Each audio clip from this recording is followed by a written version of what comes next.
Oh, yeah. I love it. Hey, Roddy, you ready for it? Welcome back to Canada Laughs Channel 168. Here in studio, we have the one and only at Cabbie from TSN, Cabral Richards. My first question, Cabbie, is, can I comb your hair? What? What is that? What is that about? It's like an inside joke? Yeah, like, no. Brothers have a thing about you guys. Listen, you guys have been touching our hair for a long time, okay? In every class, there's either one or two visible minorities, and then you guys have a run. Hey, look at your hair. Would that happen, really? Of course.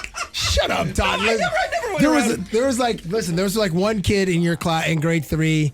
His name was either Michael or LaMichael or JaMichael, okay? And that dude, you for sure a couple times rubbed your fingers through there. Your hair is so I got to tell you, where I went to school, Cabbie is here. Where I went to school, just in a suburb in Toronto, I actually, I played on the basketball team, and I was like the weird Jew on the basketball team. What does that mean? I had my shaggy hair rubbed and stuff, but you couldn't. I mean, you could grow a fro. Well, your hair is. I'm sure you could grow like a nice fro. Yeah, but it was like a nice little baby fro. Like, it's just different. Our textures are similar, a little bit different.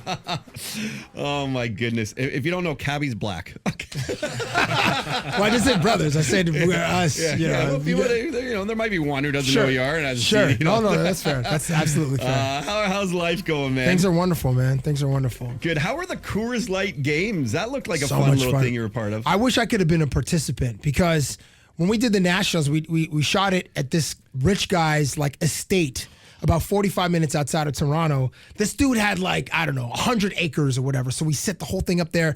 And there was what I really if I was a participant, I would have been such a creeper in Tent City.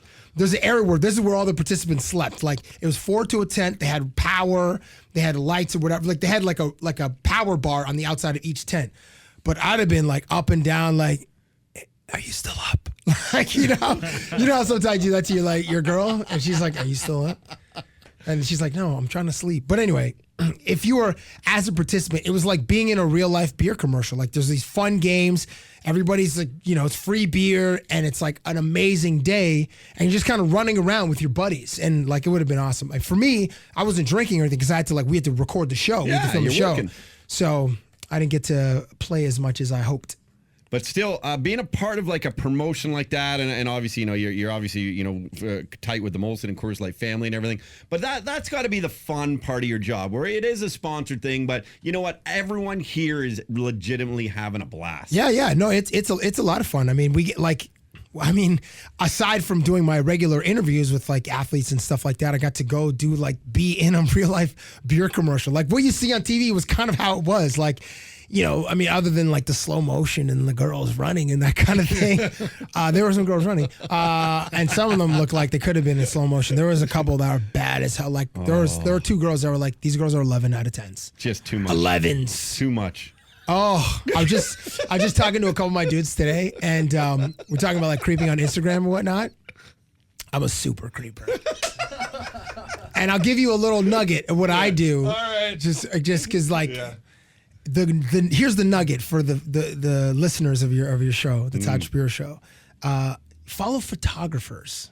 Yeah. Oh, it's you not follow photography, right? But then they always put the name of their models in their description. So you're click, zoom, and there's and just scroll down for a while, and then you go to another scroll down. I'm like, how can I get this girl on Snapchat?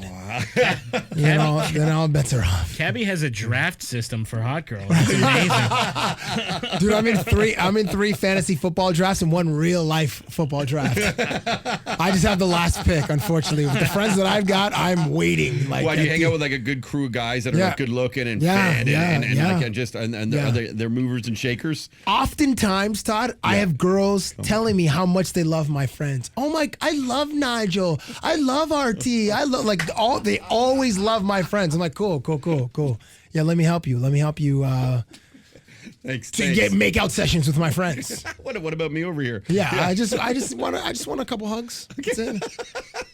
and I just want to go for Slurpees and from time to time have a good conversation. It's because you're the nice guy. You're too nice. Are you too nice? No, I'm just I'm like the fun chubby friend. You're not Hey, listen, that's the role that I play. I'm the rhinoceros, dude. I just bought this rhinoceros, porcelain, like not a statue, but a porcelain piece. I was in Peru last week, and I went to this unbelievable, like this dope little art store. In Peru, it was dope. Yeah, like in this particular place, it just looked like a house, but there's so many. Like you could spend about 3 hours in this place because there's like rooms for like dudes. So like there's like some Star Wars, like figurines and stuff. I don't know. I just immediately go to Star Wars because it's like that just speaks to the dudes. And then if there were 30 rooms in this place, 3 of them were for dudes. The other 27 for the women. Okay. Yeah. Because they had cooler stuff than we do.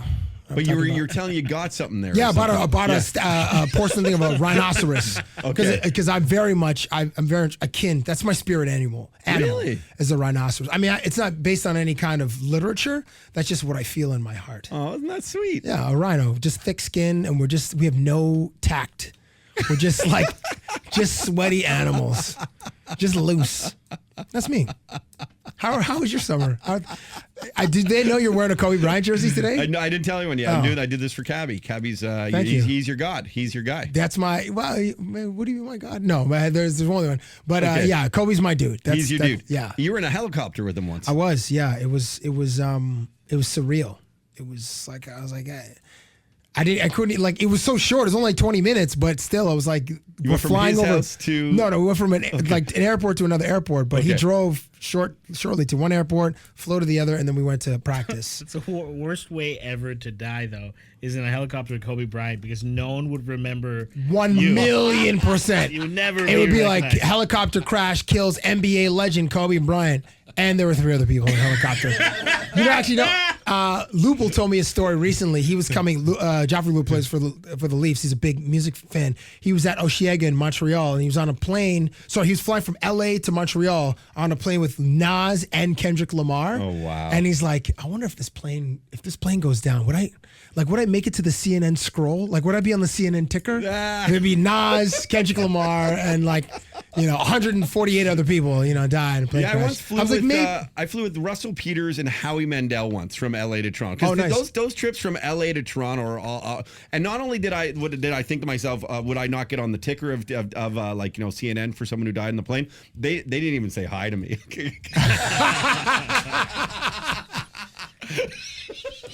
I was like, "Oh, hi, Russell." Wait, do you know them? Yeah, Russell, do you know Howie Mandel too? Yeah, but I'm walking in first class. I'm like, hey, guy, you walk quickly to your seat. Yeah. You kind of pretend you're slow for a second. Like you might be in first class. I don't even pretend. I go right to row 28. I'm like, I know where I'm going to be sitting. C28. I'm like, hi guys, and Russell just sipped his champagne and winked, and Howie just kept reading. I think he said he said what's up to both of them, and they were like, hey, what's up? Kind of give him the nod sort of thing. But I don't know if they were recognize Lupel. Yeah, that would be terrible, actually. Yeah, that's kind of how you know where you stand. Like, would I make it to any ticker? Can you imagine, though, if you actually survived a helicopter or plane crash and those guys didn't? You would be like Superman at that point. Yeah, you'd be like unbreakable. Then you have to go find Samuel L. Jackson. You got to go find him. Like, at this point, we shake hands. Hey, what's up? I'm Roddy. Subscribe to our channel. You're going to love it. For the rest of this episode, you got to check out our podcast online on the website. Go check it out. You won't be disappointed.